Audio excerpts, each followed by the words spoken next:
What's up, guys? It's Tom. I'm here. I'm doing a video again. I'm trying. It's the pandemic. I'm really tired. But I got something fun to do today. Something different. Something I've never ever done before. We're gonna do a cereal mash. So we got in this lovely, lovely purple corn recently. This is some corn that I just cracked up here. We tried to do a couple methods. I'll show you those two methods over the top of this. The first one, I literally took a hammer at home for a few seconds, and then I thought maybe a more elegant solution. So I brought it back into the store, and we ran over on the first one. So it worked. Ideally, you know, I might get myself one of those little hand-cranked Corona mills because this isn't the best. So I'm just going to try to do maybe a little bit longer on the gelatinizing part to get every little bit of goodness out of it. But I'm making myself a Mexican lager. It's probably not going to be ready for Cinco de Mayo, but we're shooting for it, right? But we've got some 4 pounds of the Suntava purple corn. Really, really cool stuff. New product just in. The color on this is amazing. It's this brilliant, like, purple, there's hints of red, hints of ebony, it's really dark, and then almost pure white on the inside of it. But what's really cool about this stuff, it's going to add a lot of color and flavor and some extra characters by going through this mash step that you just don't get using a flake corn or something similar. Cool. So what I've got down here, I've got 2 gallons of water. It's just a little bit above 110 degrees. I just checked it before the video started. And we're aiming for about a 105 to 115 dough in. We're gonna let that sit for about 20 minutes. I'm following the Rahr technical specs, or the recommendation by the Rahr Technical Lab from BSG, where they ran this through and made their own purple corn lager. They had some enzymes that I'm not gonna have access to, or I won't have access to here in the store, but we're gonna do it the old-fashioned way anyway. Just do it. And so on top of the 4 pounds of this, I've also got 1.5 pounds of the Rahr North Star pills. So relatively new pills, American Pills malt from Rahr, super light in color, very delicate flavor. I brewed it before, it tastes great, and I want something to be very, very light so that the color from this corn really shines. So we're adding a little bit of the proportion of the recipe in during the cereal mash to help get the enzyme activity and break it down a little bit through this process. Okay, so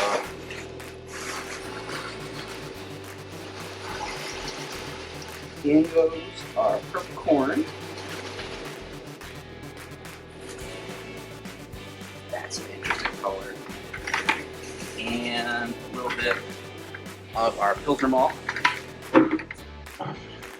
Alright, let's bring the camera over so we can kind of get a peek of what's going on here. That is a crazy color. Man, I can't wait to see like the resulting beer from this. So you'll see I've got a few larger pieces of the corn.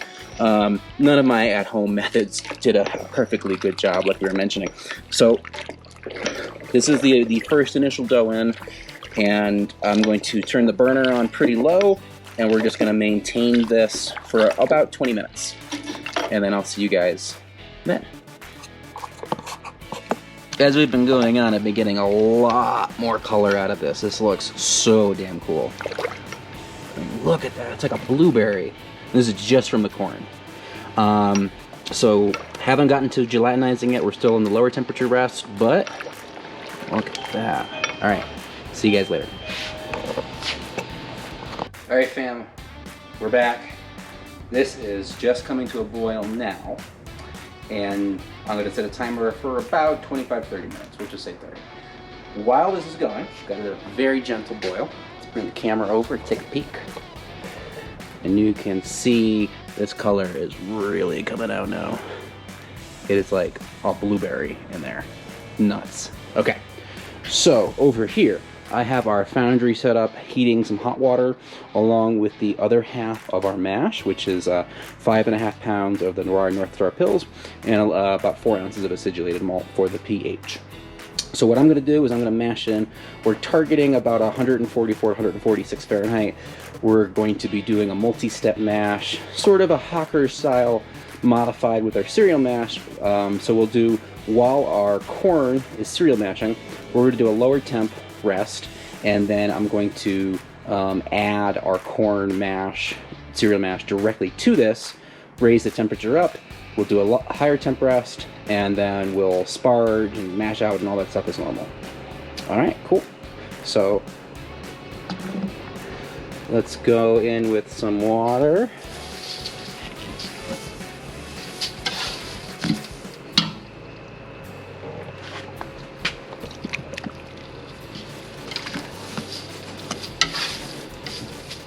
I've got the water about 12 degrees warmer than I'm shooting for. I've got some cold water here on the side to adjust it back down just in case.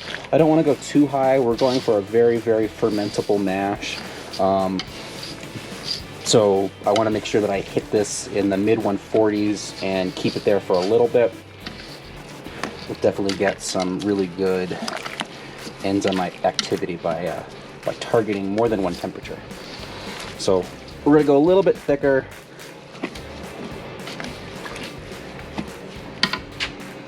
And I'll adjust the temperature back down and we'll let this guy rest. Cool. All right, perfect. Put a lid on this guy and see you in a few minutes. Okay, we are done with our cereal mash and boil, and color continued to deepen a little bit. The aroma, it's just ever so slightly sweet, faint, mild. It's really interesting. It's very unique. I mean, it smells like corn, but this is different for sure. Okay, so the next step, what I'm going to do is we are going to add it to our existing mash here, and kind of like just like a decoction, we're going to raise the temperature up, and we're going to let it rest for another half hour or so. And in this temperature step, I'm looking about 160. All right, let's take a peek. So I'm a little hot. Let's get a little splash of cold water, bring it down just a few degrees. 158, 157, I'll take it, close enough. Cool, so heating up our sparge water in here. This is gonna rest for about 20 minutes or so, and then we're gonna start sparging. I'm gonna collect everything, and then we'll go back into the foundry and we'll finish our boil. And because I definitely forgot them, rice hulls going in. All right, maybe that's too many, but better safe than sorry. All right, so color of the first runnings, hope you guys can see that. It is downright pink purple. There's a little bit of particulate. I've Vorlocked it briefly. And we're gonna go really, really slow flight spars over the next half hour or so to try to extract every little bit of starch out of our corn. Cool. All right, gang, we are finished coming to a boil, and I just had to stop. Look at that. All right, back up, sorry. We're beginning to boil. Look at this color. It is like red, purple, hints of pink.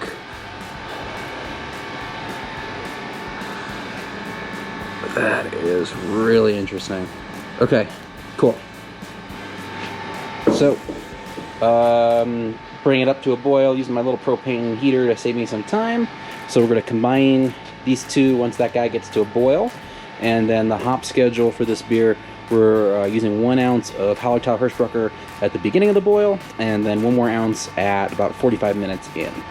Aiming for pretty light on the IBUs, around 20, 15 to 20-ish. The alpha on this Hersbrucker is only about 2.3. So kind of shooting from the hip a little bit on the math there, but one of the very delicate light hop. Don't want a lot of IBUs. I want that nice sweet corn flavor to come through like uninterrupted, you know? Awesome. Okay guys, kind of skipped to the end a little bit here, just wrapping up everything. So here's the hydrometer sample. Let's pull this up for a better look at the color. That is really cool. It's hard to describe. It's somewhere between orange, copper, and pink all at the same time. It sort of looks like a rosé. It is just such a cool color, and I can't wait to see what this looks like completely fermented out and clarified. All right, And so gravity check. What did we get? So about, oh, stop moving. It looked like 1044. Yeah, about 1044. Cool. So I get some decent deficiency. There was about 7 pounds total of Pilsner malt and then the 4 pounds of corn. So considering how poorly they were cracked, it's not too bad. Yeah, I'd love to do this beer again with a really nice proper grind on that corn, but this is gonna look really, really cool. And so next steps, I'm gonna go grab a pack of Bueno, the Mexican lager yeast from Imperial Organic. It just landed last week. They saved us a couple packs, and ferment this guy out. Awesome. So thanks for watching while I played around with cereal mashing today. Maybe you learned something, maybe you just kind of laughed at me. Yeah, both works. All right, you guys have a great day. All right, so we actually have a beer this time to try for one of these videos. I got Phil here, he's gonna drink it with me. Let's pour some. So Phil has not tried this yet, but he's watched me this whole time. I've been through every stage of the process here. Again, beautiful color. We're gonna go through a little bit of the tasting. Definitely has that Mexican lager yeast characteristic you're looking for. I was kind of surprised you can almost see it in the foam. Like a teeny bit of pink in the foam, but... Oh, that is interesting, yeah. But otherwise, I mean, clarity's great. Get that sweetness of the corn coming through, that's brilliant. It should, ideally this would be lagering for a while. It's been only lagering about a week and a half, but I used a little bit of cellophane for this batch and it made it nice and clear so we can enjoy this guy on Cinco de Mayo. So, cheers, my friend, yeah. Well, I needed some tacos with this, hint of lime, but otherwise, wow. And you can't taste the purple. So no, yeah. There's almost a free, I don't know how to describe that. The corn definitely gives you a hint of a different character, especially given the percentage we used it at. But again, knowing that you went through the whole cereal mash process, did all the work to get every little bit of starch out, all the color. It's a beautiful beer, and yeah, wish you guys could be here to try some yourselves. So, yeah. 40% corn, Suntava's in the grain if you want to try this yourself. You might have to find some stupid way to crush the grains like I did. Or get one of the hand cranker ones. I'm going to buy one myself too so I can do this again. If I had to do it again, what do you think if I had to change something in this? I don't know. I mean, the sweetness comes through almost to an extent where it's not totally familiar in the Mexican lager profile, but that said, I mean, I love this beer. It's so tasty. It's a perfect just spring summer drinker. Again, the color contribution is unique. It's very cool. We can't run the corn through our mills at the shop.